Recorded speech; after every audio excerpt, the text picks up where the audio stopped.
எம்பிட்டு பார்த்ததையும் கழுவி கவுத்துறதுக்குள்ள நமக்கு இருக்கும் காலம் என்ன கொடன் கொடைஞ்சி எடுக்குமா அப்பா. கடுன்னு கடுத்தெடுக்குது.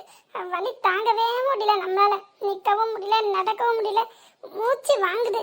நேரா நிமிடத்துக்குள்ள போதும் ஆகுது. அம்மா இடுப்பு ஏன்டா இப்படி வலிக்குனே தெரிய மாட்டேங்க. இதுக்கே மாஞ்சா எப்படி? இன்னும் ஒரு சமைக்கு என் மாமியாரி பாத்திரத்தை உள்ள குமிச்சு போட்டு வச்சிருக்கா. அதை கழுவி கவுத்துறதுக்குள்ள நம்ம உசுரோட இருப்போமானேன்னு தெரிய மாட்டேங்குது. பொங்கலுக்கு கூட இப்படி போட்டு நம்மளை கொடுமைப்படுத்த மாட்டான், அதை கழுவு இதை கழுவுன்னு. ஆனா இன்னைக்கு என்னன்னு தெரியல, நம்மளை போட்டு பாடா படுத்து எடுக்காமா. இதோட ஒந்திச்சானா அதுவும் கிடையாது. உள்ள கிடக்கிற அம்பட்டு பாத்திரத்தையும் கழுவி கவுத்துட்ட பிறகுதான் நான் சோறே திங்கணுமா.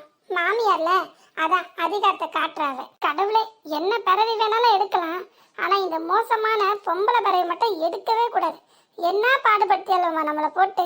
எப்ப இந்த பொண்ணுங்களுக்கு கல்யாணம்ன்ற பேர்ல தாலின்னு ஒண்ணு கழுத்துல இறங்குதோ அன்னையோட அவ தலையெழுத்தே மாறி போகுது. அவ வாழ்க்கையே தடம் புரட்டி தான் போட்டுடுறாங்க. அன்னையோட அவ வாழ்க்கையும் போச்சு. அவ நிம்மதி, சந்தோஷம், அமைதி எல்லாமே தொலைஞ்சு போயிடும். எப்ப நம்ம மகனுக்கு கல்யாணம் நடக்கும், மருமகன்ற பேர்ல வீட்டுக்குள்ள ஒருத்தி நுழைவானு இந்த மாமியாரெல்லாம் ரொம்ப ஆர்வமா காத்து கிடப்பா போல இருக்கு. ஏன்னா அப்பதானே அம்பட்டு வீட்டு வேலையை அவ தலையில கெட்டிட்டு நாம நிம்மதியா காலை நீட்டி உட்காந்து அதிகாரம் பண்ணிட்டு சோற திங்கலாம்.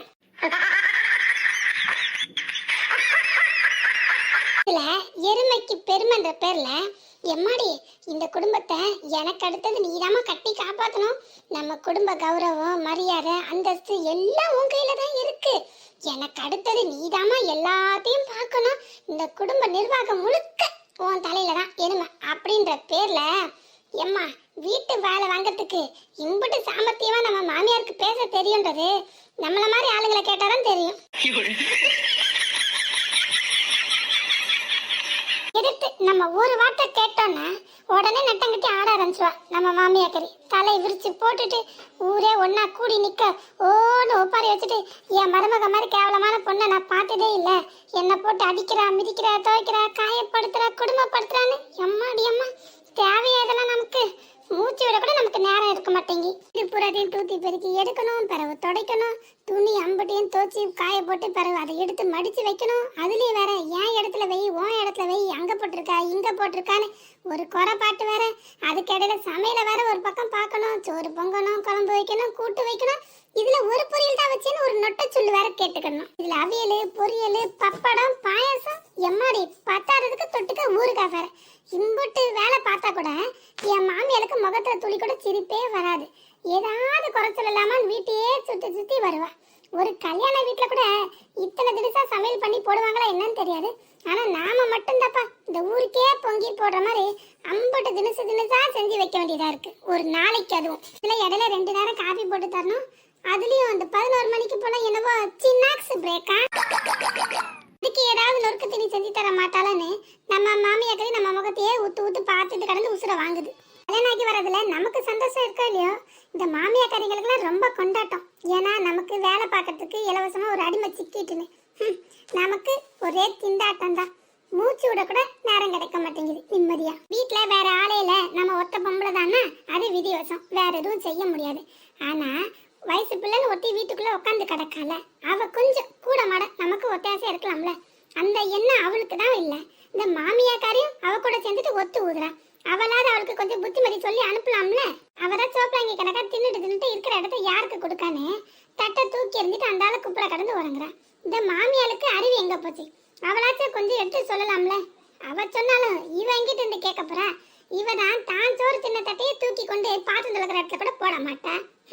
இவளாவது வேலை பாக்குறதாவது. நாம என்ன புலம்பி என்ன பிரயோஜனம்? இன்னியளவு கூட மாற்றன்றது நம்ம வாழ்க்கையில என்னமோ இருக்க போறதே இல்லை. இந்த மாமியாக்காரியாச்சும் எம்மாடி நாளைக்கு பின்ன நீ இன்னொரு இடத்துக்கு வாக்கப்பட்டு போற பொண்ணு, கொஞ்சம் வேலைலாம் கத்துக்க.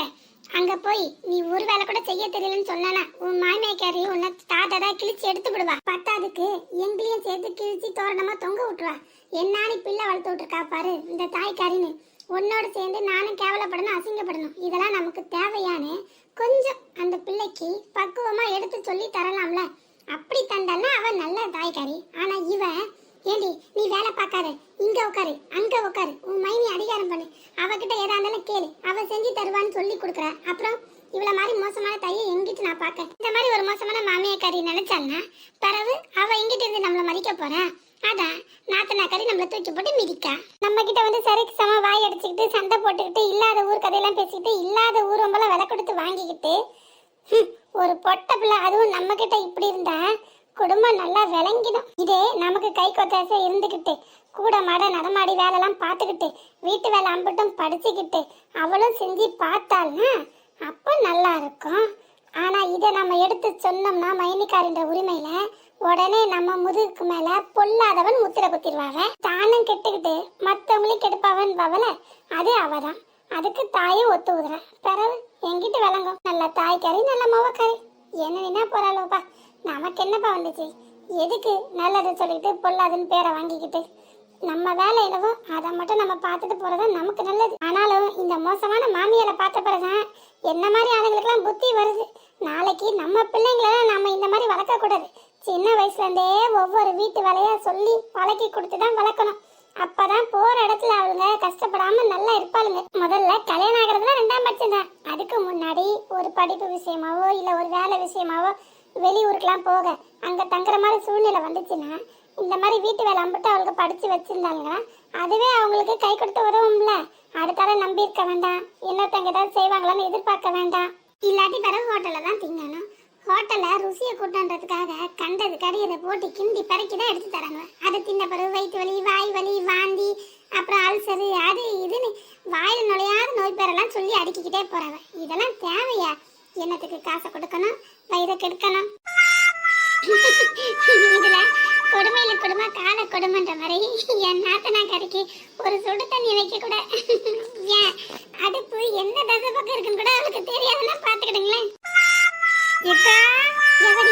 நம்மள ஏலம் போடுறது என்னக்கா? தலையில ஒண்ணு இடுப்புல ஒண்ணு சுமந்துட்டு எங்க போற? பிள்ளைங்களை தூக்கி வச்சிருந்தா கூட பரவாயில்ல, பாத்திரத்தை போய் தூக்கி வச்சிருக்க இப்படி. என்னது அக்காவா? நீங்க யாருங்க? அக்கோ என்ன யாரோ தெரிஞ்சவங்க மாதிரி பழக்க விடுறாங்க. ஆனா நமக்கு யாருன்னே தெரிய மாட்டேங்க. ஹலோ மேடம், உங்களுக்கு யாருங்க வேணும்? நீங்க யாருங்க? என்ன விளையாடுறியா? என்னங்க நீங்க காமெடி பண்றதா நினைப்பாக்க உங்க மனசுல? முதல்ல நீங்க யாருன்னே தெரியலங்க. பிறகு உங்க கூட நான் எப்படிங்க விளையாட முடியும்? உங்களுக்கு கண்ணு ரெண்டு தெரியலையா என்ன? இது விளையாடுற வயசா எனக்கு? அதுவும் நான் வச்சிருக்க இந்த உடம்புக்கு எங்கன்னா ஓடி பிடிச்சி விளையாட முடியுமாங்க? என்ன நக்கலா? என்னங்க நீங்க? நான் திரும்ப திரும்ப சொல்ல யாரோ உரிமை உள்ளவங்க கிட்ட பேசுற மாதிரிலாம் பேசிட்டு நிக்கீங்க நீங்க. நிஜமா சொல்றேங்க, உண்மையிலே நீங்க யாருன்னே எனக்கு தெரிய மாட்டேங்க. என்ன இது நம்ம மீனாட்சி அக்கா தானே? பிறகு நம்மளை பார்த்து யாருன்னு கேள்வி கேட்குது. யாரோ தெரியாதவங்க கிட்ட பழக்க விடுற மாதிரிலாம் விட்டுட்டு கிடக்கு. என்ன நேக்கா கழட்டி விட்டுட்டு நல்லா சோக்கா நடிக்க பத்தியா? ஓஹோ, உன் வேலையை என்கிட்டயே காட்டே நீனு. சரியான வித்தக்காரி தாங்க நீனு. இரு அக்கா, இங்க ஒரு சீரியஸா சொல்றேன். இதே மாதிரி காமெடி பண்ணிட்டு இருந்தேன்னு வையேன். ஏங்க முதல்ல நீங்க யாருங்க? திரும்ப திரும்ப அதே சொல்லிக்கிட்டு இருக்கீங்க, கடுப்பாகுதுங்க எனக்கு. ஐயோ, இது என்ன நம்மளே குழப்பி விடுது. ஒருவேளை மண்டக்குள்ள நட்டுக்கொள்ள எதுவும் கரண்ட் லூஸா இருக்குமோ? அப்படி இருக்க வாய்ப்பு இல்லையே. இன்னைக்கு வெயில் ஒன்றும் அதிகமா இல்லையே, கொஞ்சம் கம்மி தானே. வானமும் மேகமூட்டமும் மப்பும் மந்தாரமா தானே இருக்கு. ஒருவேளை ஒரே மாதிரி 7 பேர் இருப்பாவன்னு சொல்லுவாங்களே, அதுல இது 2ஆவதா இருக்குமோ? அது எப்படி? அதுவும் நம்ம மச்சான் வீட்டுல வந்து எப்படி இருக்கும்? ஐயோ, நம்ம மச்சானுக்கு இது 2ஆம் தரமா? அப்போ இது நம்ம மீனாட்சி அக்காவுக்கு தெரியுமா இல்ல தெரியாதா? நம்ம மச்சான லூசா திரும்ப திரும்ப குட்டையில போய் விடுறதுக்கு. ஒரு மனுஷன் வாழ்க்கையில ஒரு தடவை சறுக்குவான். திரும்ப திரும்ப சறுக்குனா எப்படி? ஒரு தடவை வேணா தெரியாம தப்பு நடக்கலாம். திரும்ப அதே தப்பு திரும்ப ரிப்பீட் பண்றாருன்னா அப்ப உண்மையில அவர் கூமுட்டியா தான் இருக்கும். அதுவும் ஒருத்தர் கூட வாழ்றதே பெரிய விஷயம். இதுல 2 பேர் அதுவும் ஒரே வீட்டுல வச்சு எப்படி சரி கட்டுறாரு அவரு? இது மீனாட்சி, அப்ப இது காமாட்சியோ? இது மோரைய பார்த்தா அப்பாவி மாதிரிதான் இருக்கு. போய் சொல்லி ஏமாத்தி நடிக்கிற மாதிரி தெரியல. அப்போ இது உண்மையிலே நம்ம மச்சான் வீடு தானா இல்ல பாதை எதுவும் மாறி வந்துட்டோமா? இல்லையே, நம்ம தான் அவங்க வீட்டுக்கு 1000 தடவை வந்து போயிருக்கோம்ல. நமக்கு தெரியாத விட இல்ல நமக்கு பழகாத இடமா? இல்ல, இதுல ஏதோ ஒரு விஷயம் கண்டிப்பா இருக்கு. மச்சான் எப்படி ஒரு வண்டியில 2 குதிரையை பூட்டி சமாளிக்கிறாரு? அப்படி ஒரு வேலை நடக்குனா உண்மையிலே நம்ம மச்சாங்கிறன் பெரிய சாமர்த்தியசாலி தான். அவரு மச்ச உள்ள மச்சான் தான். அப்போ நீங்க மீனாட்சி அக்கா தானே? ஆமா, இது என் மச்சான் வீடாச்சே. மச்சான் இருக்காங்களா? அது யாரு? உங்க மச்சான் வீடு எங்க இருக்கு? அங்க போய் உங்க மச்சான் இருக்காருங்க. என்கிட்ட ஏங்க வந்து தேவையில்லாம கேள்வி மேல கேள்வி கேட்டு குறைஞ்சிக்கிட்டே இருக்கீங்க? அதான் நான் உங்களை பார்த்தா யாருன்னு தெரியலன்னு சொல்றேன்ல. பரவாயில்ல, நம்பிக்கை இல்லாம என்னையே திரும்ப திரும்ப வந்து கேள்வி கேட்டுக்கிட்டே இருக்கீங்க. ஆமா, யாருங்க அந்த மீனாட்சி? அக்கா விளாடாதக்கா, எக்கா நான் தான்க்கா உன் பத்மா வந்திருக்கேன்க்கா. என்னது பத்மாவா? இந்த பேரை எங்கேயோ கேள்விப்பட்ட மாதிரி தான் இருக்கு. ஆனா யாருன்னா ஞாபகம் வரவே மாட்டேங்கி. இந்த காலத்துல தாயா பிள்ளைய பழகினவங்களே முன்ன பின்ன பழக்கம் இல்லாதவங்க மாதிரி நீங்க யாருங்க எங்களை வந்து கேள்வி கேட்குறீங்கன்னு கேட்குறாங்க. இதுல உண்மையிலே நீங்க யாருன்னே தெரியாது. நீங்க வந்து ஏங்க நீங்க மீனாட்சியா நான் பத்மாவா அப்படின்னு பழக்க விட்டா எப்படிங்க? இது என்னப்பா இது புரியாத புதிராலா இருக்கு. ஐயோ அக்கா சரிப்பா என்னமா என்னத்த செய்ய, மச்சான் வர நேரமா பார்த்து வீட்டுக்கு வர வேண்டியதான். ஏய் கூறு கட்டவள நிலுத்தி. அதானே நீ மீனாட்சி அக்கா தானே? அக்கா மச்சான் அப்பப்பா சொல்லுவாருக்கா, ஆனா நான் ஒரு நாள் நம்பினதே இல்லை. இன்னைக்கு கண்ணால பார்த்ததுக்கு அப்புறம் தான் நெசன்னு உண்மைக்கே நம்புறேன் தெரியுமா? ஏய் என் புருஷன் என்னடி சொல்லுவாரு? அப்பப்ப உன் அக்காக்கு நட்டெல்லாம் கழண்டுக்குன்னு சொல்லுவாரு. அது இன்னைக்கு தாங்க நான் கண்ணால பார்த்தேன். ஓஹோ அந்த ஆளுக்கு கொழுப்ப பாத்தியா? வரட்டும் இன்னைக்கு இருக்கு அவருக்கு கச்சேரி. வணக்கம் உறவுகளே, என் பேரு மீனாட்சி. நான் என் ஏத்தாப்புல நிக்கல, இவ பேரு பத்மா, இவ என் குழந்தை பொண்டாட்டி. நாங்க ஏற்கனவே இந்த கதையில வந்திருக்கோம். அப்போ இன்ட்ரடக்ஷன் எதுவும் கொடுக்கல, என்னமோ ஒவ்வொரு கேரக்டரா வரும்போது நான் கொடுக்குறேன். இன்னைக்கு வீடியோ நான் நிறைய நேரம் எடுத்து போடணும்னு தான் ஆசைப்பட்டுட்டு இருந்தேன். ஆனால் சூழ்நிலை எனக்கு முடியல, இதுக்கு மேலே பேசவே முடிய மாட்டேங்கி. அதனால இன்னைக்கு டைம் ரொம்ப ரொம்ப கம்மியாக தான் இருக்கும், கொஞ்சம் அட்ஜஸ்ட் பண்ணிக்கோங்க. நம்ம வர்ற வீடியோ கூட கொஞ்ச நேரம் டைம் எடுத்து போடுறோம் கண்டிப்பாக. இதுக்கு அடுத்தது என்ன போடணும்னு கூட ப்ரிப்பேர் பண்ணி தான் வச்சுருந்தேன், ஆனால் எனக்கு பேச முடியல. அதனால இன்னைக்கு சின்னதாக தான், ரொம்ப ரொம்ப சின்னதாக தான் போட்டிருக்கேன். நம்ம வர்ற வீடியோ கண்டிப்பாக குறைஞ்சது ஒரு 15 நிமிஷத்துக்கு மேலே போட முயற்சி பண்ணுறேன். இது வரைக்கும் நீங்கள் எனக்கு தொடர்ந்து கொடுக்குற ஆதரவுக்கு மிக்க மிக்க நன்றி. இதே மாதிரி தொடர்ந்து நம்ம சேனலை பார்த்து சப்போர்ட் செய்யணும்னு கேட்டுக்கிறேன். நம்ம சேனலை மறக்காமல் சப்ஸ்கிரைப் பண்ணிவிட்டு உங்களுக்கு இந்த வீடியோ நிச்சயமாக பிடிக்கும் நம்புகிறேன். ஒரு லைக் பண்ணிவிட்டு மறக்காமல் உங்கள் கருத்துக்களை சொல்லுங்கள். அப்படியே உங்கள் ஃப்ரெண்ட்ஸ் அண்ட் ஃபேமிலிக்கும் நம்ம வீடியோவை ஷேர் பண்ணிவிடுங்க. ஓகேவா? வரட்டா? பாய் சொந்தங்களே.